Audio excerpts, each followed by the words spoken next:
Passage 19. Getting a dog. Finally, the Martins decided they were going to get a pet dog.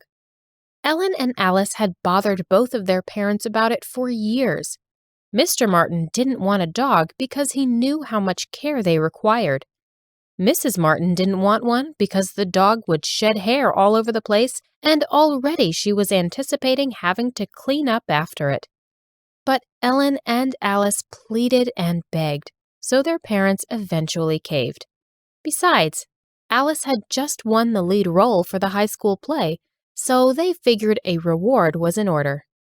The four of them drove to the animal shelter and then looked at all of the dogs. A small Labrador immediately caught Alice and Ellen's attention. They beelined it for the cage.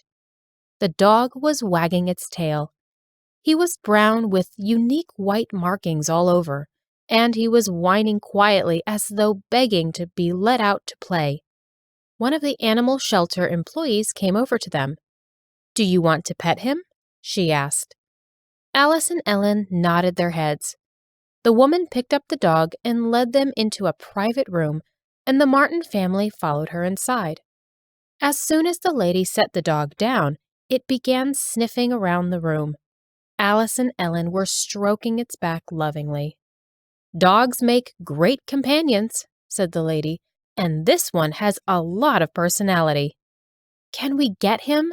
asked Alice, pleading with her eyes. "Not unless you're going to take full responsibility for it," said Mr. Martin. "We will, we swear," said Ellen. The dog settled down between the girls and began to doze off. Mrs. Martin wrapped her hand around her husband's arm. She was smiling at him. Mr. Martin rolled his eyes and then laughed good-naturedly. The girls were looking at him expectantly. "All right, fine, but I'm not cleaning up after it," he exclaimed.